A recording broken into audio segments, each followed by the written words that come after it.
হে everyone, সবাই কেমন আছো? আশা করছি সবাই ভালো আছো, সুস্থ আছো। আমিও খুব ভালো আছি, সুস্থ আছি। আজকে একটা নিয়ে চলে এসেছি নিউ ব্লগ।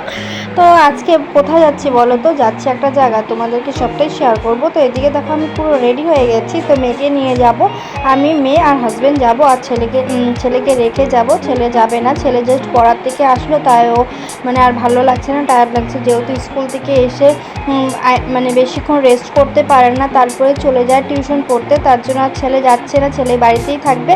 আর আমি, মেয়ে আর আমার হাজব্যান্ড যাব। আর এদিকে আমার ছেলে তোমাদেরকে বলছিল যে মাম্মামকে মানে মাম্মামকে নিয়ে যাবে না, আমাকে নিয়ে যাবে। সেটাই যাই হোক বলছিল এগুলো, তো বলে আমাকে রাগাচ্ছিল। তো যাই, তারপর আমি ওকে বুঝিয়ে সুঝিয়ে বললাম তুমি থাকো, মানে ছেলে যাবে না বলতে কি, ও যেতে চাইছিল না, কিন্তু যখন মানে মেয়েকে আমি জাস্ট এমনি ইয়ার্কি মানে বলছিলাম তুমি চলো তোমাকে পার্কে নিয়ে যাও, সেটাই ভেবেছে ও সত্যি হয়তো বুনুকে পার্কে নিয়ে যাবে, আমাকে নিবে না। আর এদিকে দেখো আমার ঢঙ্গনি একেবারে ঢং করে দাঁড়িয়ে আছে। মানে ও তো ভিডিও করতে আর ফটো তুলতে এক্সপার্ট, কি বলবো, আমার থেকেও 3 ডবল হয়ে গেছে আমার মেয়ে। তো এদিকে যে দেখেছে আমি ভিডিও করছি, ও একদম রেডি টেডি হয়ে একদম বিছনায় দাঁড়িয়ে গেছে। আমাকে বলছিল মামাকে একটা ফটো তুলে দাও। তো যাই হোক, অনেকটা বকবক করে নিলাম, চলো এখন বেরিয়ে গেলাম। আর এই জায়গাটা না অনেকটাই অন্ধকার, তাই ঠিকঠাকভাবে ভিডিওটা ক্লিয়ার আসছিল না, অন্ধকার আসে। আর এদিকে চলে আসলাম, বললাম না কোথায় আসবো, এই তো এসে গেছি সোনার দোকানে। কারণ মার একটা জিনিস নেওয়ার ছিল, কারণ তোমাদের তো আগের ব্লকে দেখেছোই যে আমার মানে ছেলে মা সব ঘুরতে যাচ্ছে, আমি যাচ্ছি না, আমার মা ছেলে, তাই মার জন্য একটা জিনিস নেওয়া ছিল, সেটাই চলে এসেছিলাম সোনার দোকানে। তো তোমাদেরকে এক ঝলক দেখিয়ে দিলাম, এখনও কিন্তু সোনার দোকানে যাইনি। তো ওইটা আগের একটু তোমাকে ক্লিকটা করে দিলাম যে কেন যাচ্ছি, মানে গিয়েছিলাম। তো এখন আমরা যাচ্ছি। তো যেতে যেতে দেখো তোমাদের আই লাভ বঙ্গাইগাঁও, তো তোমাদের তো একদম সন্ধ্যাবেলা মানে কি সুন্দর লাইটিং করেছিল, তাই তোমাদেরকে একটু দেখাচ্ছিলাম। এত ভালো লাগছিল না কি বলবো।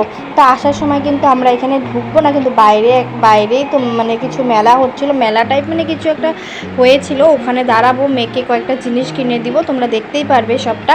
তো এদিকে এখনও কিন্তু আমরা গিয়ে পৌঁছাইনি। আর এই যে কলেজের সামনেটা দিয়ে মানে যাচ্ছিলাম, তাই বিল্ডিংগুলো আমি উঠাচ্ছিলাম।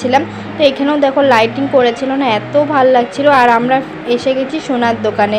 তো এখন সোনার দোকানে ঢুকবো। তো সোনার দোকানে ঢুকে মার যে জিনিসটা মানে হয়ে গেছে, খালি নিব, এই জিনিসটাকে নিয়ে তারপর বেরিয়ে যাব, এটাই নিতে আমি এসেছিলাম। আর আমারও একটা জিনিস ছিল, মানে আমার একটা আংটি দেওয়া ছিল, আংটিটা মানে ভেঙে গেছিলো, তাই ওটাকে মানে বানালাম সোনা দিয়ে, তার জন্য। আর এদিকে আমি না মেয়ের জন্য পায়ের নুপুর দেখছিলাম। তো মেয়ের পায়ের নুপুর আছে, কিন্তু ওটা অনেক দিন হয়ে গেছে, তো তাই ভাবছিলাম একটা নতুন করে নিব, সেটাই দেখছিলাম। তারপর আমার নেওয়াও হয়ে গেছে, আমার আংটিটাও নেওয়া হয়ে গেছে, মার জিনিসটাও নেওয়া হয়ে গেছে। তোমাদেরকে কি নিয়েছি পরে আমি নিশ্চয়ই শেয়ার করব।